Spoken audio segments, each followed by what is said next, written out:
राधे राधे महाराज जी। महाराज जी, एक ज्ञात हुए कि सब कुछ श्री जी करती हैं, पर जब परिवार पर दुख और तकलीफ का समय आता है तो हम भक्ति में उस समय कैसे दृढ़ता लाएं? देखो, पूरा बंधन ममता है, ममता। इसीलिए भगवान ने कहा, जननी जनक बंधु सुत दारा, तन धन धाम सुहृद परिवारा, सबकी ममता ताग बटोरी, मम पद मन ही बांध बरडोरी। माता पिता भाई बंधु पुत्र परिवार घर मकान, सबकी ममता अपने मन सहित मेरे चरणों में बांध दो, तो सच्ची भक्ति होने लगेगी।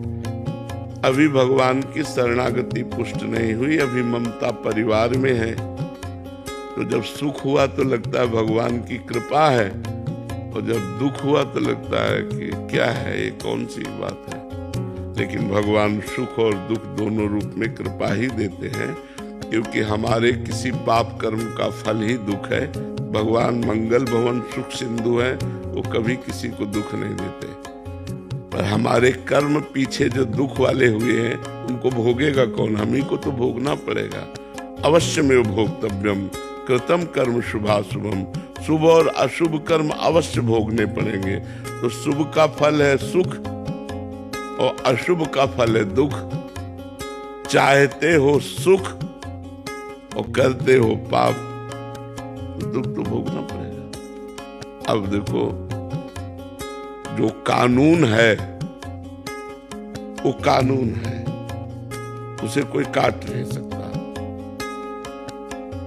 कानून के अंतर्गत ही सारी क्रियाएं होंगी, कानून के बाहर नहीं होंगी। तो हमको अगर कोई भी दुख मिल रहा है तो भागवतिक कानून के अनुसार हम अपराधी थे, इसलिए हमें दुख मिल रहा है। कोई भी सुख मिल रहा है तो भागवतिक कानून के अनुसार हमारा प्लस पॉइंट है, इसलिए हमें सुख मिल रहा है। भगवान न किसी को सुख देते हैं न दुख देते हैं, भगवान कृपा करते हैं, मंगल भवन है, वो सदैव महासुख देते हैं।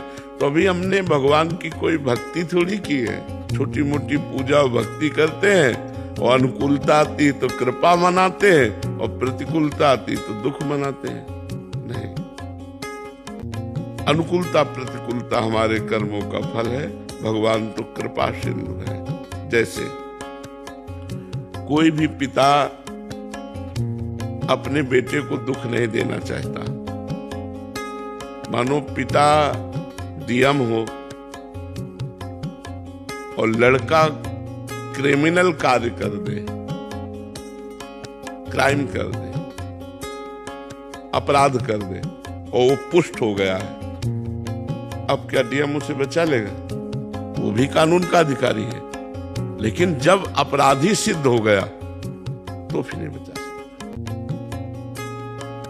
ऐसे ही भगवान हमें बहुत प्यार करते हैं, पर अगर अपराध करोगे तो भोगना पड़ेगा। फिर मतलब ऐसे हमारा परम पिता परमात्मा बड़ा दयालु है, लेकिन जब हम ऐसे कर्म कर देते हैं तो फिर उसी के कानून में हमें दंड मिलने लगता है। और जब उसकी शरण में चले जाते हैं, अच्छे कर्म करते हैं, भजन करते हैं, तो सारे अपराध माफ करके हमें मुक्त कर देता है। तो वैसे तो कृपालु हैं, पर हमारे कर्म ही हमको दुख देते हैं, भगवान नहीं। ये अच्छे से समझ लो। इसलिए खूब नाम जप करो और अच्छे कर्म करो, परोपकार करो।